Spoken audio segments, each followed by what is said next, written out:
ஸ்ரீ லக்ஷ்மி நரசிம்ம புராணம் 21ஆம் அத்தியாயம் கண் தானம். வாமன மூர்த்தியிடம் விழியை இழந்த சுக்கிராச்சாரியார் துக்கமடைந்து ஒரு இடத்தில் தங்க முடியாமல் தவித்தார். ஆசுரர்களின் அடைக்கலத்தையும் இழந்தார். முதலில் அவர் புனித நதிகளில் நீராடி புனித திருத்தலங்களில் வசித்து ஜபம் பிரார்த்தனை செய்து காசிக்கு சென்றார்.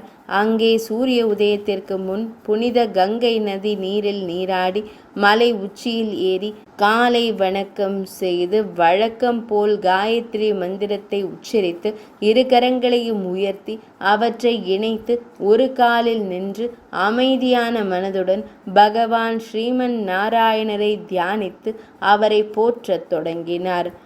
நான் மற்றவர்களிடம் அடைக்கலம் தேடுகிறேன், என்னிடமே அடைக்கலம் தேடுகிறேன், இரக்க உணர்வில் அடைக்கலம் தேடுகிறேன், மக்களிடம் அடைக்கலம் தேடுகிறேன். அவர் மண்டல தீட்சையுடன் பகவான் ஸ்ரீஹரியை புகழ்ந்தார். மறுநாள் சங்கம், சக்கரம், கதாயுதம், பீதாம்பரம் ஆகியவற்றுடன் அன்பான பகவான் ஸ்ரீஹரி வானத்தின் பாதுகாவலர் சுக்கிராச்சாரியாருக்கு தோன்றினார். சுக்கிரன் கருமையான பார்வையுடன் விழிகளை திறந்து உயர்ந்த பக்தி உணர்வோடு தன் முன் நின்ற இறைவனை, அதாவது பகவான் ஸ்ரீஹரியை புகழ்ந்தார். ஸ்ரீஹரி அந்த புகழில் மகிழ்ச்சி அடைந்து, சுக்கிராச்சாரியாரே, தங்கள் பக்தியில் நான் மகிழ்ச்சி அடைந்தேன்.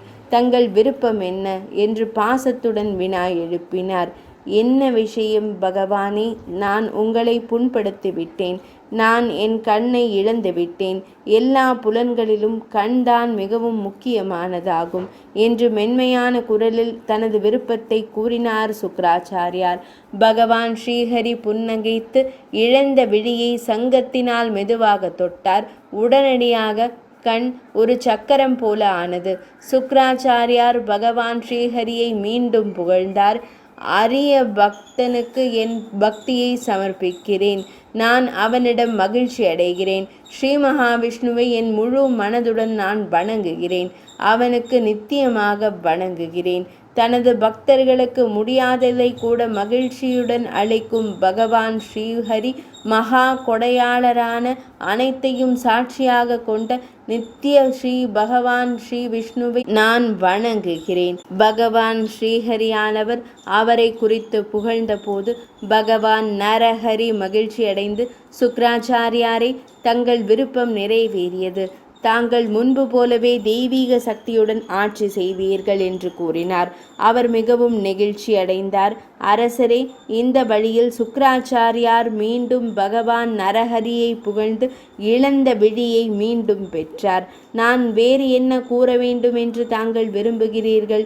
நான் உதாரணம் மூலம் தங்களுக்கு கூறுகிறேன். கவனமாக கேளுங்கள் என்று அரசர் கேட்டபோது மார்க்கண்டேய முனிவர் அஷ்டாட்சர மந்திர மகிமையான 8 எழுத்து மந்திர மகிமையை கூறுகிறார். 21ஆம் அத்தியாயம் நிறைவடைந்தது.